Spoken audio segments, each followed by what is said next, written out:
Muy buenos días con todos. Hoy vamos a iniciar el tema 5 de biología, Reino Animalia 1. Para eso vamos a conocer las características del reino Animalia. El reino Animalia constituye un amplio grupo de organismos eucariotas heterótrofos y pluricelulares.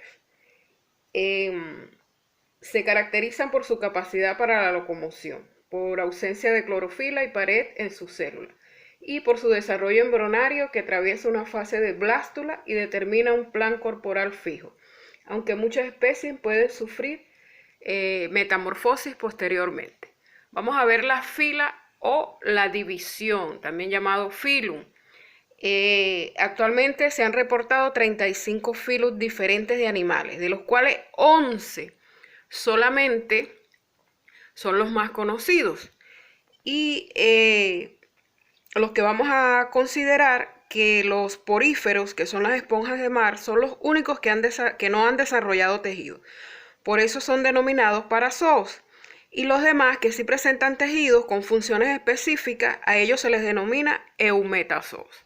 Entonces, según la escala de esos 11, según la escala de evolución, tenemos entonces en primer lugar a los poríferos, celentéreos, cecnofara, platelmintos, número 4, número 5, rotífera, número 6, nemátodos, número 7, moluscos, número 8, anélidos, número 9, los artrópodos, número 10, los equinodermos, y la número 11 son los cordados, son los más evolucionados.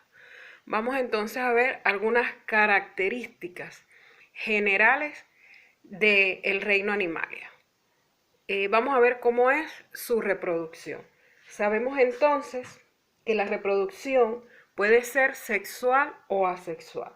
La reproducción sexual es la más empleada, pudiendo ser de fecundación interna o externa. Y la reproducción asexual es empleada, pero por los animales más sencillos. Vamos a hablar del blastóporo. El blastóporo es una apertura que se forma en el arqueterón. Esto es en el desarrollo embrionario en la fase de la glástula. En esta glástula se forma un arqueterón y el blastoporo es el que se va a formar, la abertura que se va a formar en el arqueterón. Esta apertura puede ser en protostomados o deuterostomados. Los protostomados, este blastoporo se va a convertir en la boca. Ejemplo de estos en nidarios y artrópodos.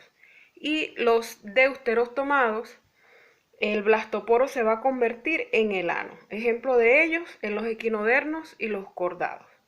Vamos a ver las capas embrionarias de este reino Animalia. Dependiendo del número de capas embrionarias o germinales, tenemos a los dipoblásticos y a los triploblásticos. Los dipoblásticos son aquellos que originan a partir de dos capas, el ectodermo y el endodermo. Un ejemplo de estos son los celenterados o los nidarios. Y los triploblásticos se originan de las tres capas, el ectodermo, el mesodermo y el endodermo. Ejemplo de estos son los gusanos planos, los anillados, los filamentosos, los moluscos, los artrópodos, los equinodermos y los cordados. Vamos a ver entonces otra de las características, la cavidad corporal. Se refiere al espacio formado por el mesodermo. Al dividirse en dos láminas tenemos entonces a los eulosomados, que presentan una cavidad interna que contiene los órganos y está compuesta y rodeada por el mesodermo. Ejemplo de esto desde los anélidos hasta los cordados. Los pseudocelomados es cuando presenta una cavidad no definida y parcialmente rodeada por el mesodermo. Ejemplo de esto los rotíferos y los nemátodos. Y los acelomados, la cavidad ausente es reemplazada por un conjunto de células. Ejemplo de estos los platelmintos. Vamos a ver entonces la manera como nacen, los nacimientos. Dependiendo del tipo de organismo tenemos a los ovíparos. Sabemos entonces cuando la descendencia cumple su desarrollo dentro de la madre, en la mayoría de los casos son incubados. Ejemplo, las aves, los huevos que a veces también son abandonados a su suerte. Ejemplo, los insectos. Los ovovivíparos es la formación de los huevos y la eclosión de los mismos y se dan en las vías genitales de la madre. Como ejemplo, las víboras. Y los vivíparos cuando la descendencia se desarrolla completamente dentro del vientre de la hembra para luego nacer vivos. Ejemplo de esto en los mamíferos, excepto el ornitorrinco y la equidna. Vamos a hablar entonces también de la simetría. La simetría son los ejes o planos trazables en diferentes direcciones, tratando de obtener regiones corporales proporcionales. Así es como existen los siguientes tipos de simetría: asimétrica, radiados y bilateral. La asimétrica no hay regiones equivalentes al trazar los planos imaginarios. Ejemplo, la mayoría de las esponjas de mar. Los radiados, el eje que pasa por un punto medio establece sectores radiales. Ejemplo, los equinodermos y los serenterios. Y en la bilateral, el cuerpo queda dividido en dos regiones equivalentes por un solo plano. Ejemplo, la mayoría de los animales poseen simetría bilateral. Vamos a hablar ahora sobre la clasificación. Vamos a conocer el filum poríferos, que son los invertebrados más sésiles que carecen de verdaderos tejidos. Por eso se les llama parazoos.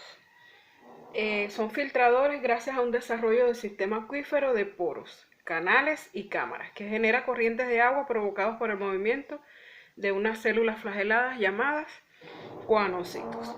La mayoría de las células que componen su cuerpo son totipotentes. Esto quiere decir que pueden transformarse en cualquiera de los otros tipos de células según las necesidades del animal.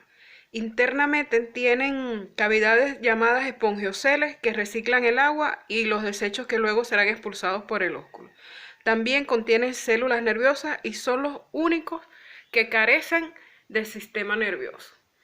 Su estructura está hecha por sílice y carbonato de calcio.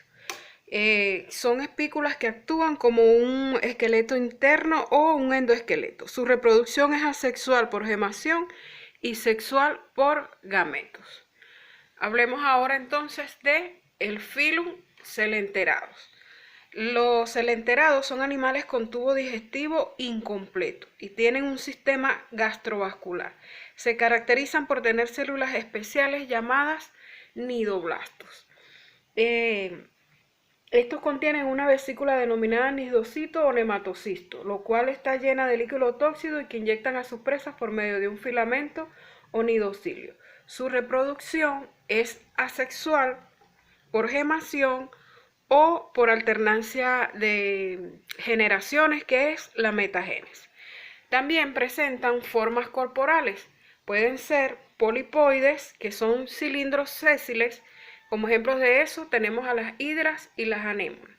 Y las medusoides, que parecen una copa invertida y son móviles. Esos se están refiriendo a las medusas.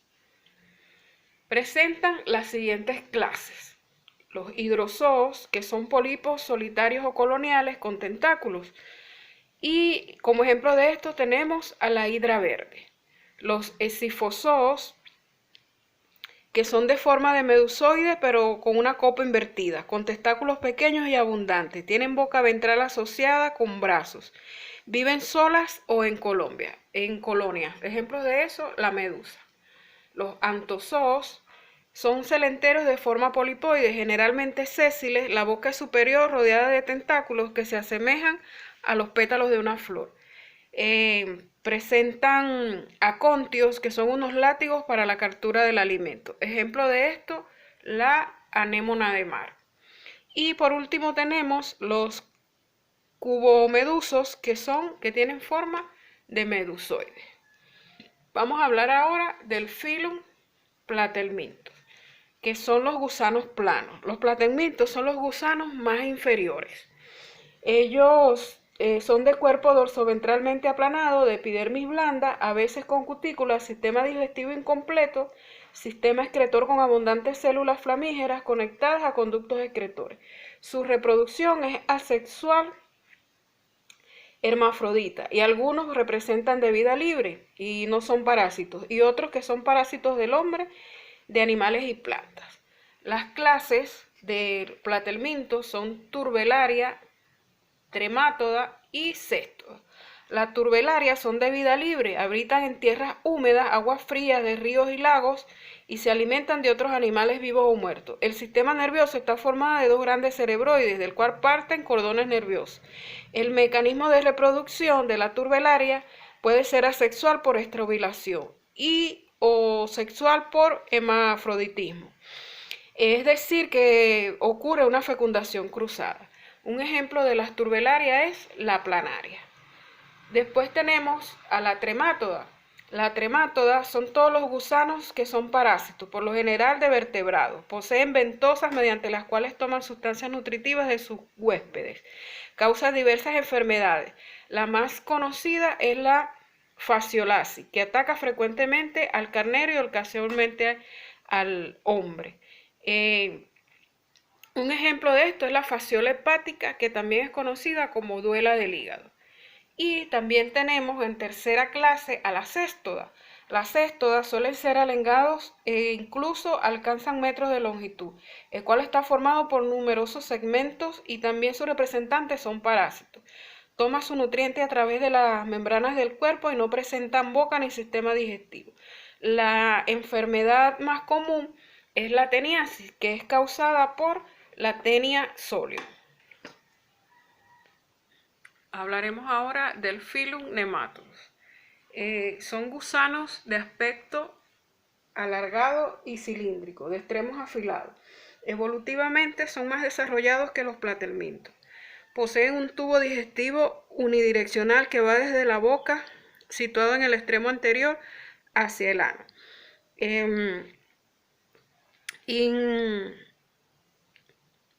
Este sistema digestivo unidireccional presenta la ventaja de eliminar la mezcla del alimento ingerido como los desperdicios salientes. Después de que el alimento penetra en la boca, puede ser procesado paso a paso a medida que avanza de una dirección a otra del tubo digestivo. Finalmente, los residuos no son digeridos y se eliminan por el ano. La mayoría de los nemátodos son de vida libre, pero las formas parásitas son de mayor interés para el hombre. Un ejemplo de esto es la Trichinella spiralis. Esta Trichinella spiralis ocasiona la enfermedad conocida como trichiniasis. Los síntomas son gastrointestinales como la diarrea, dolor muscular y articular. Otra de las enfermedades es la causada por Ascaris lumbricoides, que es la ascariasis. Son larvas, cuando están en larvas producen tos, disnea, hemoptisis, neumonitis, y cuando son adultos, diarrea, dolor abdominal y obstrucción intestinal. Otra de las que tenemos es la Enterobius vernicularis, que son los oxiurus. Ocasionan oxiurosis. Es dolor abdominal, prurito intenso en el ano y obstrucción intestinal.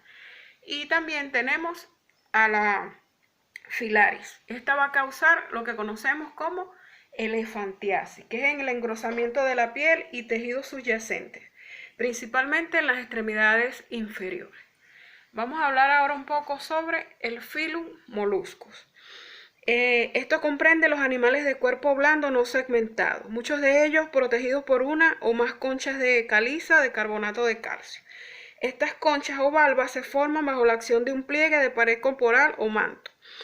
Viven en medios acuáticos o medios húmedos. Constituyen el segundo phylum en cuanto a número de especies, pero presentan las especies de invertebrados con mayor tamaño, como son la almeja gigante de 1,3 metros de ancho y el calamar gigante de 20 metros de largo.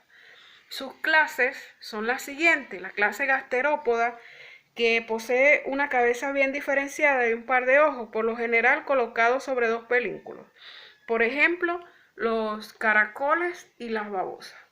La segunda clase es la pelecípoda, también conocida como los lamelibranquios o bivalvos también. Son los moluscos con dos valvas, por eso se les dice bivalvos. Carecen de cabeza y tentáculos. Por ejemplo, las almejas, las ostras y los choros. La tercera clase es la clase cefalópoda. Estos moluscos son los que tienen cabezas y brazos prensiles alrededor de su mandíbula y tienen forma de pico. Por ejemplo, los pulpos, los calamares y los nautilos.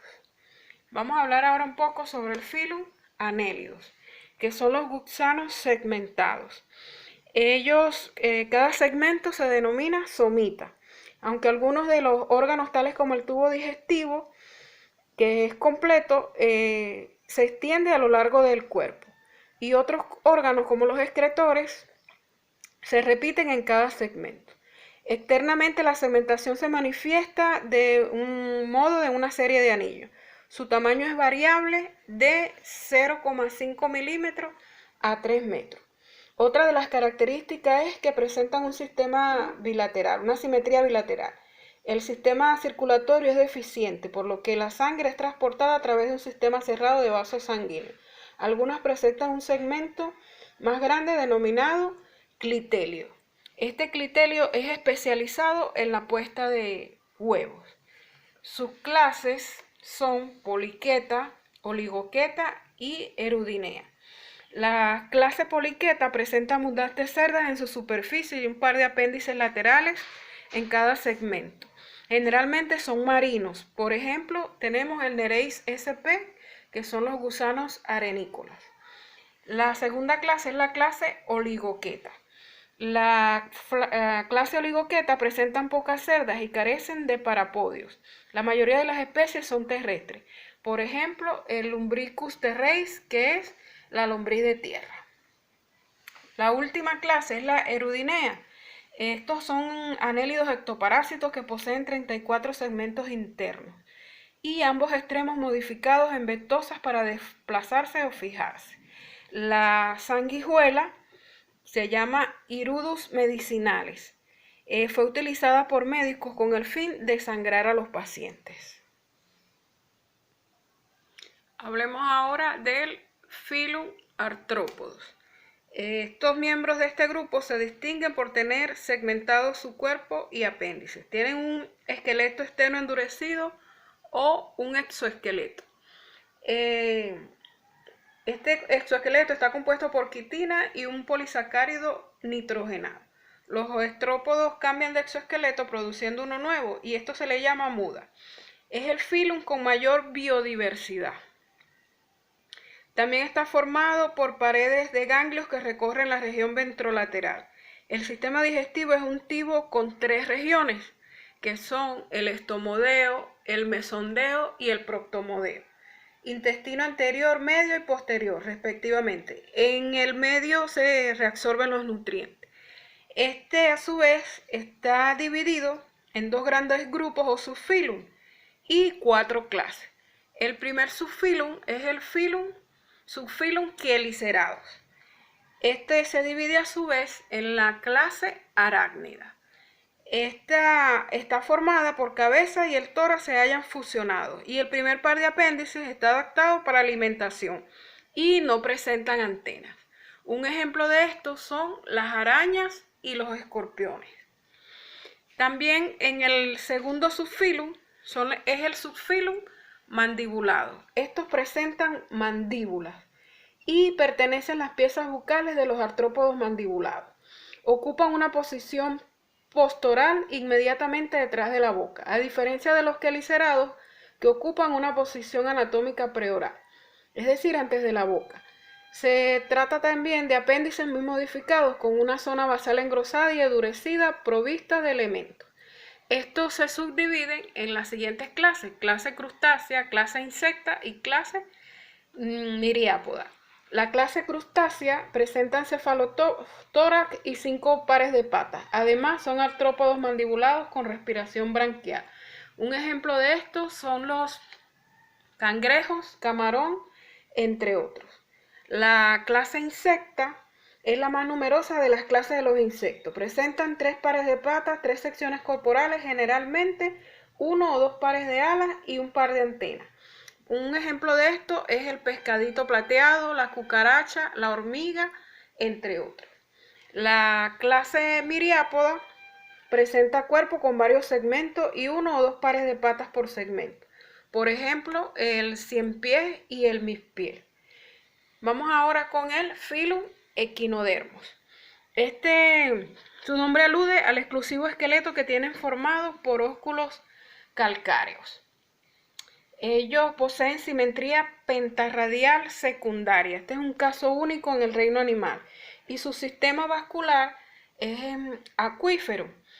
Es característico. El sistema vascular acuífero consta de conductos y reservorios llenos de aurículos que intervienen en el transporte interno y que acciona hidráulicamente unos salientes carnosos denominados pies ambulacrales. Ellos pueden desempeñar diversas funciones, como la locomoción, el intercambio gaseoso, la alimentación, la fijación al sustrato y la percepción sensorial. El sistema vascular acuífero abre al exterior a través de un madreporito o también llamado placa madrepórica. Un ejemplo de estos equinodermos es la estrella de mar, el pepino de mar y el erizo de mar, entre otros. Te dejo entonces con los ejercicios propuestos, el prebásico, preintermedio, preavanzado y el reto Belén.